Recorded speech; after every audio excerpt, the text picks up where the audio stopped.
Welcome back to Real TV, and I'm Stephen King, the real Stephen King. And y'all make sure y'all hit that like, share, and subscribe button. But this is Joseph Bivins. Been locked up over 50 years for some crimes that he didn't commit. And he has a very heartfelt story, man, about how he got to this place. You know, being without parents, being on the streets, turning into a thief, drug dealer, and got caught up with some bad police, man, that didn't like him. They hated him, in fact. He was tortured by these police. He was tossed in jail and given charges that he had no idea where it would take his life to. And this is just another sad story that shows what America really is. You know, we have the most people locked up in any other place in the world per capita.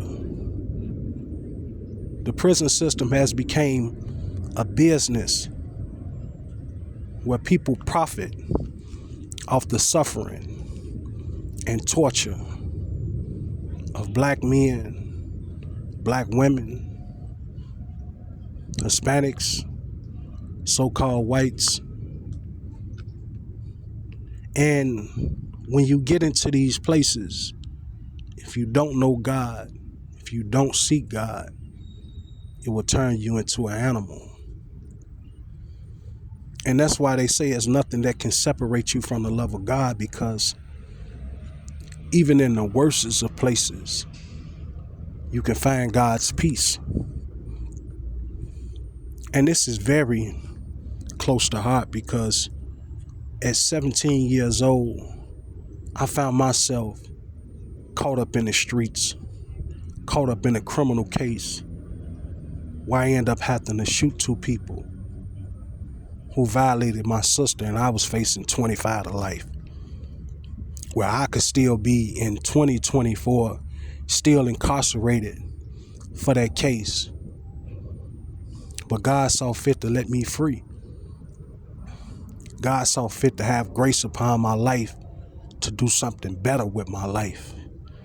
And even though after that time I have made mistakes and ended up back in the system, it was just to show me where my heart really was and needed to be. The things that I really needed to do within my lifetime to stay free and to get to the places that I needed to be at. You know, this life can be about tragedy, or this life can be about victory. But we have to choose these things for ourselves.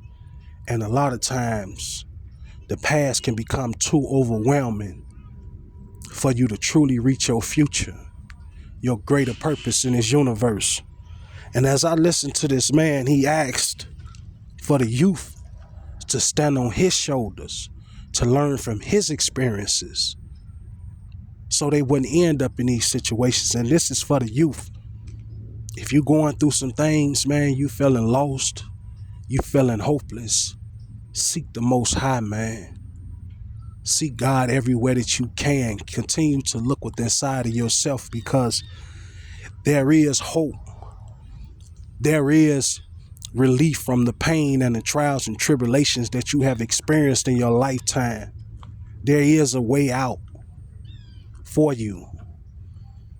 But you have to be the main determining factor in that. And you have to learn from your trials and tribulations and others' trials and tribulations. And you will rise. We live in a very, very wicked world. But there's still good that exists. There's still beauty that exists. You just have to be the gatekeeper of that seeking. May the peace and blessings of the Most High be upon you all, because everybody's journey is not going to be the same. Some are going to be harder than others. Times are going to be more challenging for others. But that don't discredit the human being's genius and ingenuity. It's time for you to rise and come out of those dark shadows into the light. And I guarantee you, the Most High's light will shine upon you, man. But I'm going to talk to you guys later, man. Y'all make sure y'all like, share, and subscribe. And y'all make sure that if you're about God, that you become champions of the victims that America has tried to destroy.